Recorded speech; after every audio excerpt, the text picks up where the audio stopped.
아마 제가 AI, 빅데이터, 또 우리 블록체인의 전문가는 아닌 것 같아요. 아마 인물 보고 섭외를 하지 않았나. 네, 아마 한 저게 전략 간단하게 한 40분 정도, 아마 조금 더 단축하면 한 30분 정도 하고, 오늘은 저도 관심 있는 게 하나하나의 정성과 혼이 담겨져 있는 그 작가님도 여기 와 계신데, 사실은 발표와 동시에 갤러리 견학하지 않다면 오늘 오신 선생님들은 훨씬 더 행복한 하루가 될 거라는 생각이 듭니다. 그래서 가급적 이론적 발표보다는 실제로 활용되는 것, 그리고 이 눈으로 오감으로 인간의 한계에 도달하는 어떤 한계에 도달하는 혼자 수의 예술가의 꿈을 들어보는 것도 좋은 시간인 것 같습니다. 간단하게 발표를 저는 동국대학교 호텔관광경영학부에 있는 박종부 교수라고 합니다. 주된 관심사는 우리 교도소 쪽이죠. 재소자들에게 여가 프로그램을 통해서 사회적 분노감, 차별의식, 그리고 뭔가 끌어오르는 그런 자기 폭력의 성향을 없애주는 그런 여가 프로그램을 개발하는 데 주된 연구를 하고 있습니다. 때로는 군인들이 굿하거나 때릴 때 그런 분노의식을 어떻게 하면 줄여주지, 전우회를 어떻게 증진시키지 하는 여가에 대한 효과 프로그램에 대한 공부를 많이 했고요. 오늘 발표 내용은 그냥 기초적인 수준에서 우리 사회에서 담론으로 발생하는 우리 빅데이터에 대해서 관광 분야에서 어떻게 운용하고 있는지에 대한 개괄적 소개만 하도록 하겠습니다.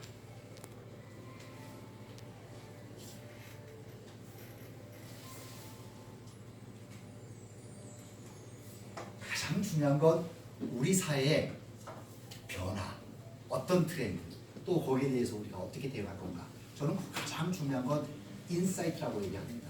옛날에는 전문가의 직관이 훨씬 더 존중받는, 그리고 가치가 있는 사회가 있었습니다. 의사는 환자의 몸을 쳐다보고, 또 마케터는 시장에 있는 고객의 마음을 읽으려는 시도를 많이 했던 것 같습니다. 또 엔지니어는 기계 안을 들어보면서 그 속에 있는 메커니즘, 즉 사람들이 어떻게 의사결정을 해야 되느냐, 이것이 아마 가장 중요한 마케팅의 기능이었던 것 같아요. 자, 근데 거기에 대한 해답은 첫 번째, 데이터가 이야기해 줄 것이다. 아니야. 창의적인 전문가들에 의해서 해답을 얻을 수 있는 거야. 그 담론은 아마도 시작도 없고 끝도 없는, 또 문화권에 상관없는 끊임없는 질문인 것 같다는 생각이 듭니다. 어떤 사람은 이렇게 했어요.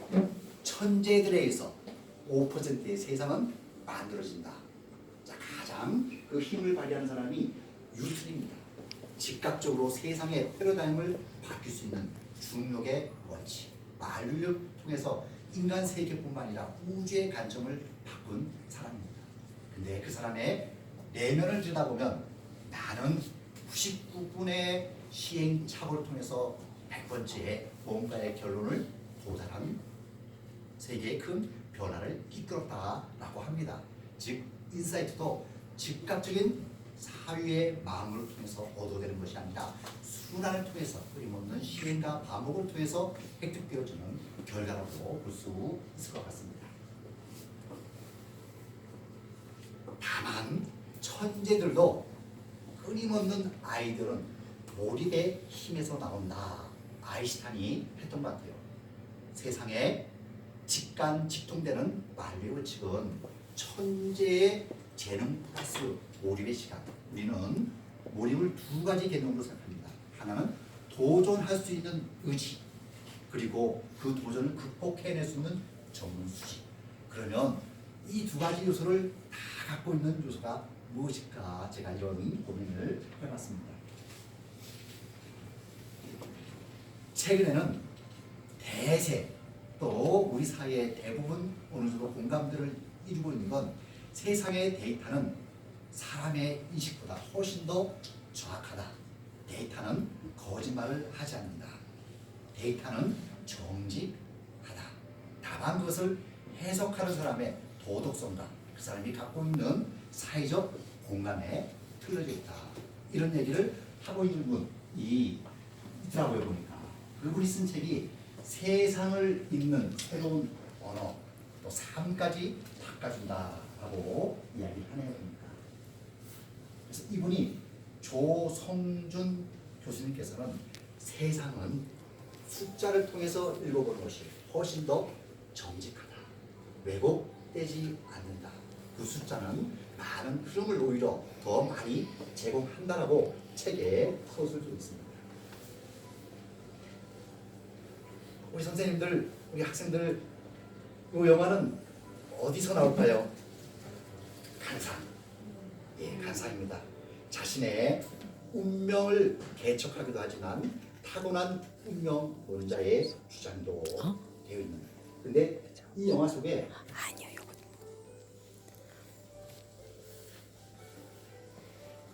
이런 구절이 있습니다. 자신의 아들이 절이절명할 수 있을까? 어떤 시대에 나오냐면 우리 이방원이겠네요, 그죠? 이방원이 우리 누군가요?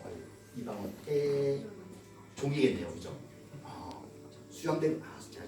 수양대군이 점장이에 네가 나의 편을 읽어내지 못했으니 그 죄로 죄를 묻겠다.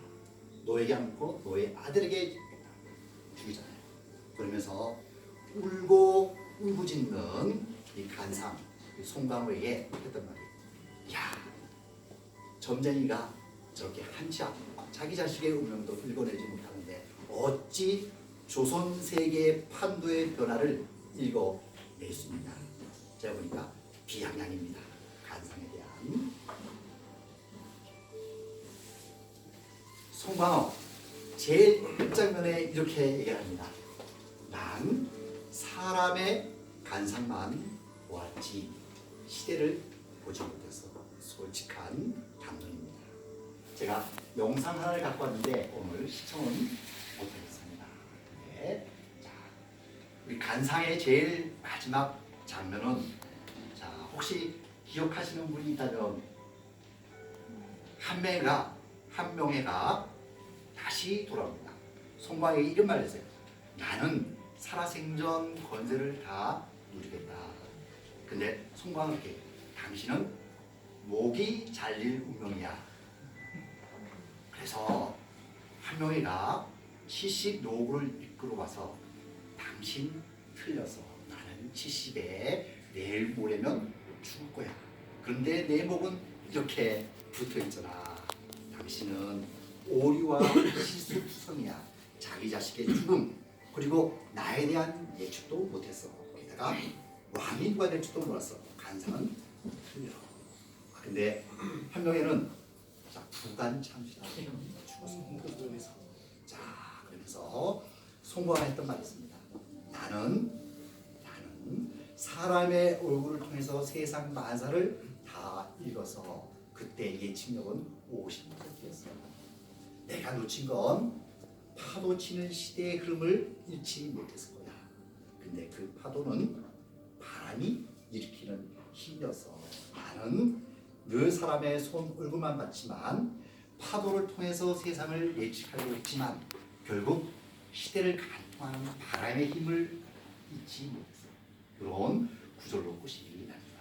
선생님들 한번 그 장면 한번 찾아서 보셔도 우리가 트렌드와 또 시대를 간통하는 철학은 틀고 그를 통해서 세상의 변화를 어떻게 읽어야 되느냐 아마 사회과학자의 공통된 이슈라는 생각입니다. 현재의 문제를 어떻게 진단하고 거기에 대해서 어떤 트리트먼트, 처방을 해서 환자의 몸이든 사회의 문제든 지역의 갈등 요소든 풀어가는 건 대단한 힘을 발휘한다. 그 힘의 기저에는 데이터가 갖고 있는 힘이 있다가 오늘 단문의 큰 주제라고 예측합니다.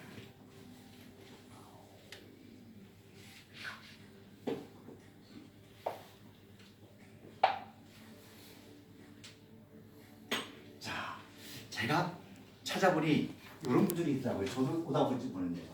소정해우. 자, 소고기가 있는데 소고기 살을 살만 드러나는데 19년의 세월이 필요했다라고 하네요. 초반에는 살만 바르고 하니까 살이 흐트러지고 살이 깨지고 그래서 속의 결, 숨을 그대로 못 살렸다. 고기만 뻥긋 보니까. 근데 이 사람이 19년이 되어지니 뼈와 근육의 구조를 통해서 살을 발라낼 때 가장 고기의 숨, 결 그대로 우리 이런 얘기를 하시는 분이 또 한 분 있습니다. 여러분 한옥 건축가 그리고 집에도 지문이 있다라고 하는 우리 승교상 아세요? 네. 그분이 똑같은 얘기를 합니다. 땅은 땅의 결대로 잘라서 재단할 때 그것이 살아 삼시는 인간이 가장 편안한 공간이 된다라는 이야기를 했던 것 같습니다. 대동소이하죠 보니까 적어도 데이터를 건드는 데는 적어도 3년 이상, 5년, 여기서 19년 이상의 숙련되어진 데이터가 필요하다. 그런데 우리는 훨씬 편한 사회에 살고 있어요. 왜냐하면 데이터는 오히려 쉽게 분석을 하는 전문가분이 우리 사회의 15%라면 그를 통해서 우리가 자료를 분석하고 해석해서 우리 사회 실생활에 도움되어지는 데이터를 만들 수 있는 75%의 우리는 굉장히 큰 문명, 현대에 큰 도움을 받고 있는 사람입니다. 우리가 빅데이터를 구조를 생성하거나 저장을 하거나 할 필요는 없다. 그리고 해석되어지는 측면을 잘 우리 실생활에 운용해서 소비자들이 어떻게 움직이는지를 알아가는 것이 중요하다. 자, 비즈니스는 정말 빠릅니다. 사람들이 움직이지 않아도 도움되는 그런 상업적인 수준보다 훨씬 더 빠른 메커니즘을 갖고 있다. 자, 이거는 베노플러스라고 하는 2012년에 빅데이터를 활용한 성공 사례로 발표 중에 대상을 받은 케이스입니다. 자, 근데 끊임없이 회사는 고민을 했어요. 자, 찢어지지 않는 모든 상처에 바른다. 여기 보면 부은데, 먹는데, 타박상, 얼렸는데 거의 만등의 우리 피부에는 바르면 모든 게 다 나. 이런 슬로건을 갖고 있습니다. 그래도 판매량은 바닥을 치고 있었죠 보니까. 자, 근데 이 회사가 멍이라는 용어 키워드를 통해서 사회적 이슈를 도출하니까 멍에 관련된 다양한 사람들의 해결 방안들.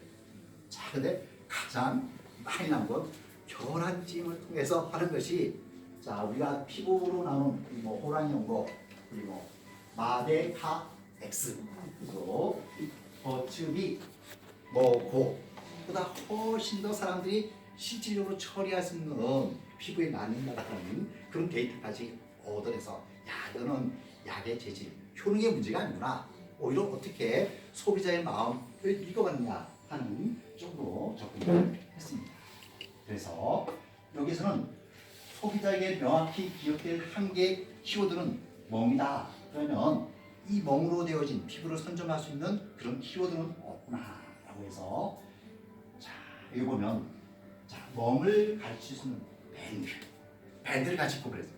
즉 자기들이 갖고 있는 원래 상품의 핵심 상품에 부차적으로 사람들이 멍을 가릴 수 있는 또 다른 상품도 개발을 했더라. 그래서 미적으로 훨씬 더 아름다운 자, 장사꾼은 동물의 감각으로 우리보다 훨씬 더 생존의식이 앞서 나간다.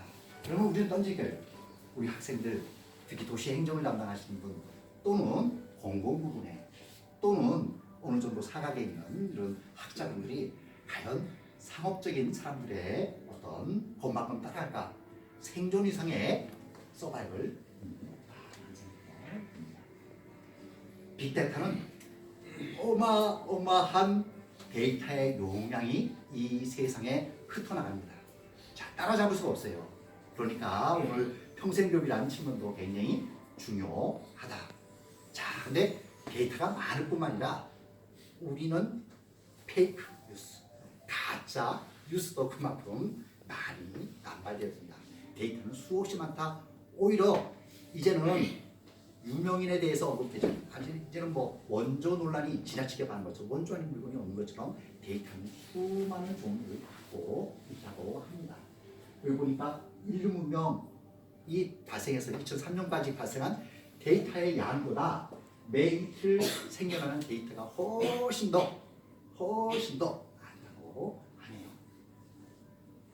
자, 그래서 데이터 그 자체는 중요하지 않다. 그 데이터를 간통하는 손금 간상이 아닌 파도치는 그런 물결이 아닌 바람을 일으키는, 바람을 읽어내는 것이 훨씬 더 중요하다라고 역설하는 분이, 자, 어쩌면 우리 서정치라는 분이 그런 얘기를 하네요. 제가 한번 읽어봐드릴게요. 제품을 사는 건 기능이나 가격적이 아니다, 가치다라는 이야기를 합니다. 데이터의 가치도 그 데이터가 갖고 있는 팩트, 스펙이라기보다는 그 가치가 주는 의미가 훨씬 더 중요하다는 얘기를 하고 있습니다. 그래서 빅데이터, 속도에 빠른 다양한 정보 매체, 그리고 또 하나 볼륨, 수많이 저장할 수 있는 그런 정보의 양을 통해서 우리가 소비자에 어필할 수 있는 그런 가치를 만드는 것이 오히려 마케터는 훨씬 더 필요하다는 빅데이터의 또 다른 이슈를 먼저 주고 있습니다. 자, 빅데이터 1.0, 2.0 시대, 우리는 오히려 이후에 3.0 시대까지 가야 될 필요가 있죠. 빅데이터 2.0 시대는 사람들의 큰 흐름 속에서 간상, 얼굴 또는 바람까지 다 되어서 도대체 사회현상으로 어떻게 해석할 것인가, 왜 이런 현상이 발생할 것인가에 대한 해답을 지금은 준다라고 이야기를 합니다. 자, 요것도 빅데이터를 통해서 시간대별로 직장인이 어떠한 용어, 어떠한 키워드를 사용하는지를 분석을 한 것 중에서 두 가지를 꼽았어요. 하나는 가장 기분이 어떠냐, 우울하냐, 기분 좋냐, 그 키워드만 찾아서 빅데이터를 찾아서 시간대별로 배치를 하니, 자, 우리가 잠들기 전은 행복감도 있지만 우울감도 있더라. 왜냐면 오늘 내가 뭐 했을까, 또 내일에 대한 걱정도 있을 것이다. 자, 가장 행복할 때는 그냥 막연하게 좀 퇴근하면서 내일에 대한 걱정이 없어요. 현대인은 일요일 날도, 저도 사실 학생들 수업하는데 방학 중에는 내일 수업이 없거든요. 일요일 날. 그런데 이게 습성화, 만성화된 스트레스는 일요일 밤 되면 왠지 불안해지기도 합니다. 자, 이거는 이제 에피소드고, 우리가 유념하게 볼 건 시간대별로 데이터를 추적해서 사람의 감정을 살펴봐도 사람이 행복할 때와 우울할 때 감정을 충분히 찾아낼 수 있더라. 자, 이거는 생체 리듬을 통해서 충분히 예측할 수 있죠. 그러니까 다만 데이터를 통해서 증거를 하나 보완해서 하는 그런 힘듦이 있을 것 같습니다. 자, 빅데이터 2.0 시대에 왜 사회는 변하고 어떤 모습으로 예측되어지는지, 문제를 해결하기 위한 실전 방법은 다양한 것들이 있지만 우리는 대부분, 자, 그 사람이 어떠한 소득, 어떠한 교육 수준, 어떠한 라이프, 행동, 비헤비어 스타일을 갖고 있냐라고 봤던 패턴이 요거까지죠. 보니까, 자, 외부적인 조건까지, 사회적 트렌드를 요구하는 다양한 것까지 해서 우리가 소득, 유동, 계절, 소비 패턴까지 이루어가는 기존의 마케팅, 소비자의 마음을 끌어갔는데, 이제 빅데이터의 시대, 정보의 홍수 시대는 그거보다는 훨씬 더 사회 흐름이라든지 기분과 정서라든지 욕망과 선호하는 디지털 사회 인간의 심성을 읽어가는 것이 더 중요하다. 데이터는 욕망이다. 욕망을 발현하는 구체적 증거다라고 요약하는 것이 훨씬 더 빠를 거라는 생각이 듭니다. 자, 요거는 우리 포지셔닝 맵인데 그냥 건너가도록 할게요. 요거는 각 그룹 사람별로 갖고 있는 이미지를 하나 살펴보는데 2012년 데이터라서 지금 데이터하고는 조금 틀립니다. 우리 안주민 누구 좋아해? 여기서 좋아하는 사람 누구야? 저요? 박보영 좋아합니다. 박보영 맨 왼쪽 위에 있습니다. 왼쪽 있네. 귀엽다라고 하네요, 그렇죠? 박보영 귀엽다. 동의하시나요? 저는 박보영을 알아서 동의가 충분히 보여집니다. 자, 귀엽다는 이미지는 셸리, 수지, 혜연이 갖고 있는 이미지. 자, 이것도 정확하게 소수는 모르겠지만 이것도 빅데이터 통해서 서로 이미지와 갖고 있는 정서적 교감을 서로 합치되어진 거다라고 하네요. 그래서 한번 우리 미래전략사업단인데 한번 전국의 기초 단체라고 생각하시면 그죠? 그 사람들이 각 도시에 대해서 어떤 정서를 갖고 있는지. 경주 답답하다. 뭔가 가르치려 한다. 또 요새는 가장 우리 젊은 사람들이 싫어하는 용어가 꼰대 같다라는 말이 싫어하잖아요. 뭔가 자꾸 가르치죠. 이거 충분히 찾아낼 수 있어요. 도시와 이미지, 사람의 정서를 매칭시키는 기법도 빅데이터를 통해서 충분히 가능하다고 합니다. 자, 요거는 마케팅에서 장소, 파란 거는 장소입니다. 장소에 따라서 사람들이 느끼는 여러 가지 정서들. 자, 이거를 매칭시켜서 보니까 그 장소성을 또하게 파악할 수 있는 겁니다. 근데 사실 이거 옛날에 마케팅에서도 가능했어요, 그죠? 이미지 맵, 포지션을 통해서. 다만 훨씬 더 과학적이다. 자, 그래서 제가 오늘 결론부터 얘기하면 우리는 흔히 스몰 데이터를 얘기합니다. 스몰 데이터. 근데 그 스몰 데이터가 과연 디테일에 강한 거냐? 이거하고는 또 다른 논리 같아요. 스몰 데이터. 우리가 여기에 모든 분이 다 조사하기엔 돈이 들잖아요. 그러니까 제가 샘플을 뽑습니다. 우리 학생 하나, 일반 사람 하나, 20대, 30대, 40대. 자, 그 데이터를 갖고 결론을 내는 걸 스몰 데이터. 아니야, 이 사회에 널려있는 모든 전수조사에 가까운 사람들의 의견, 그게 빅데이터라고 생각하면 됩니다. 훨씬 더 왜곡되지 않는다. 정확한, 다만 것을 읽어낼 수 있는 거슴스럽다. 오늘 21세기의 이 자리에 계신 청년들에겐 벅찰 겁니다. 왜냐하면 데이터를 읽어내는 것, 인사이트 이상의 경험과 경륜이 필요하다. 우리 사회에 뭐가 필요할까요? 이 사회를 외울 수 있는 것. 저희들보다 훨씬 더 이 자리에 온 20대 대학생들이 데이터 잘 다루고 흔들리고 분석할 겁니다.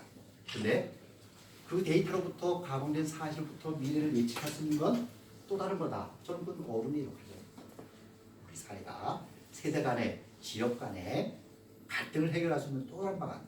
서로 매치시켜서 연결해서 서로 협력과 공유를 통해서 문제를 해결할 때 이 지역이 갖고 있는, 그래서 서로 배척하거나 서로 거리를 두거나 하는 것이 아니라 청년의 입장, 청년의 생각들을 어른들이 함께 리딩하는 그런 경주를 꿈꿔보는 것도 우리 가치의 또 다른 하나의 이슈라는 생각이 듭니다.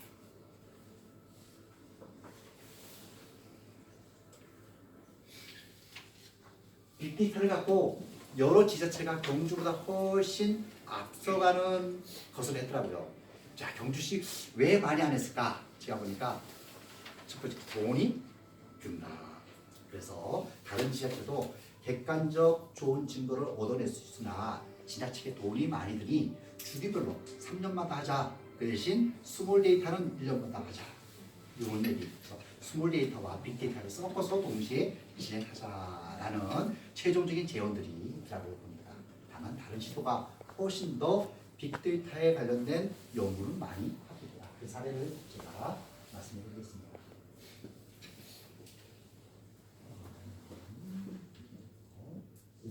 빅데이터는 아마 아실 것 같아서 사례가 뒷부분입니다.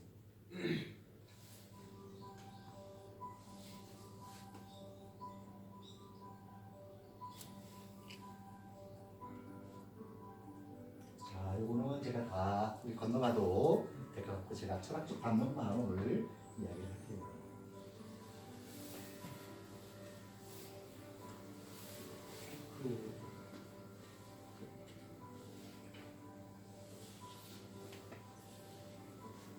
자, 제가 기술적 기반에 대한 이야기에서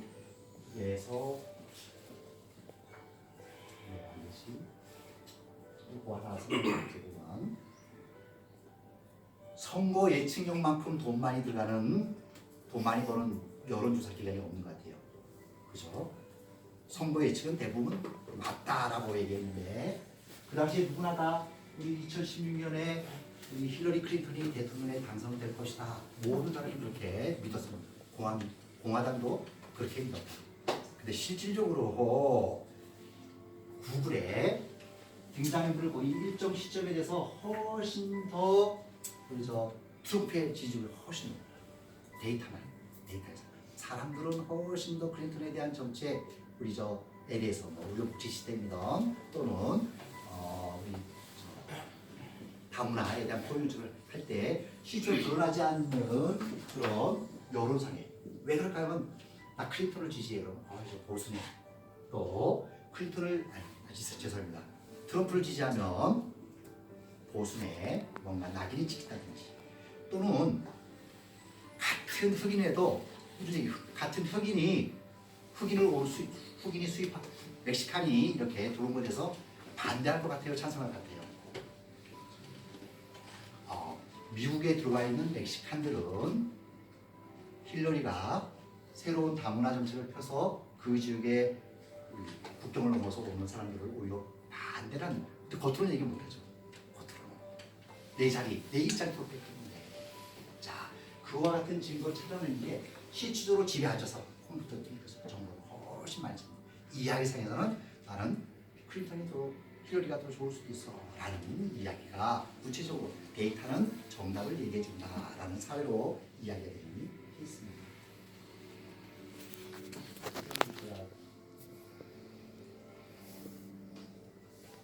여기네요. 남원에서 우리 축제 그러면 2천만 원짜리 수익 계약을 해서 축제 방문객 온 사람들에게 자 누구랑 같이 왔느냐 왜 왔느냐 어떤 프로그램이 좋아 뭐가 문제였어 라는 거 우리 늘 설문조사를 합니다. 근데 여기는 아마 설문조사도 했을 뿐만 아니라 빅데이터를 통해서 조금은 정밀한 데이터를 얻어내야 봅니다. 사례를 한번 보면 자 데이터에서 춘향 남원 또 공연 찾아보니 훨씬 더 연관어에 대한 패턴이 객관적으로 나오죠.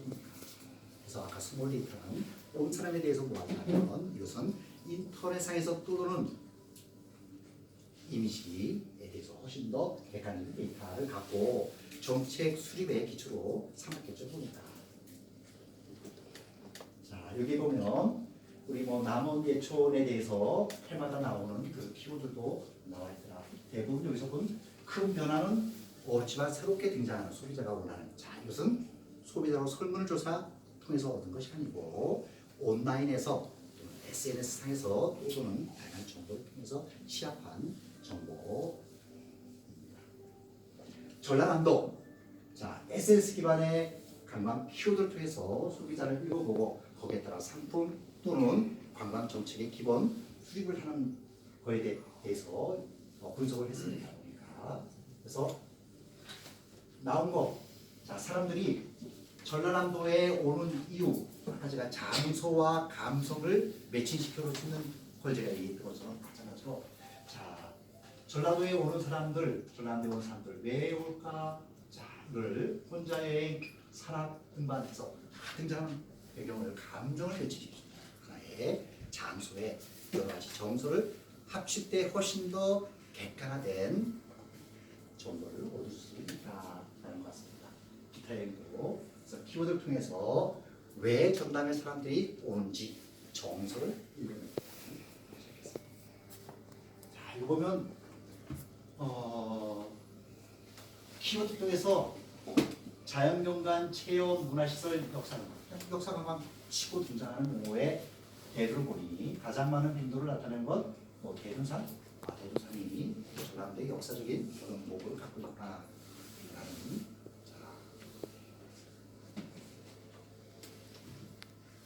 아마 데이터는 SNS 상에서 나온 데이터를 통해서 이런 객관화된 데이터를 관광 쪽에서 빅데이터 활용 사례 이건 해외 사례입니다. 하나만 제가 설명하면 선생님들 또 학생들 저도 마찬가지입니다. 아마존에 가서 책을 사면 야 이놈들이 날 감찰하나 이런 생각이 듭니다. 왜냐하면 밑에 보면 나와 동일한 나의 글사를 갖고 있는 나와 동일한 연령 사람이 선택 가치를 딱 추적을 해줘야 됩니다. 또 교보문고에 가도 뒤에 보면 내 데이터, 내가 입력한 로그인 데이터를 통해서 내가 선택하기 가능한 확률을 높은 상품을 거론해 주는 거. 여기에 대한 상업적인 그런 다양한 시스템들을 여기 보면 다양한 기반들로 하고 있다. 자, 트러블 바시스 여행 안전 알림 서비스입니다. 해외에 있는 우리 웹 서비스입니다. 자, 내가 위 앱을 깔아놓으면 관광객이 어떤 장소를 선호하는지, 그것이 안전한지, 교통체증은 없는지를 직접 알려주는 시스템입니다. 그래서 내가 웹만 깔면 그 웹 기반에서 나에게 맞는 목적지, 식당, 레스토랑을 거래해줄 뿐만 아니라 저의 가지 말아야 될 것, 핫스팟까지 알려주는 그런 웹 기반의 여행 알림 서비스입니다. 여기에는 또 실시간 업데이트해서 데이터 출력해서 여행 경로에 대한 위험도까지 알려주는 그런 스마트폰 기반의 앱이라고 합니다. 자, 관광부서도 다양한 기관의 정보를 이용했다. 단적인 예로 우리 중국인 관광객이 어디를 많이 가는지, 뭘 사는지를 두 가지로 쟀습니다. 하나는 우리 휴대폰 전파번호가 어디서 나오는지, 또 하나는 신용카드를 어디에 쓰는지, 즉 위치와 그들의 소비 패턴을 정확하게 전달해주는 그런 조사를 했습니다.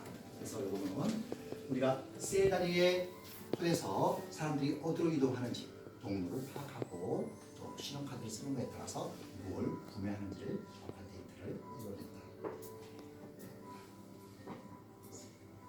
자, BC 카드도 비슷한 단위.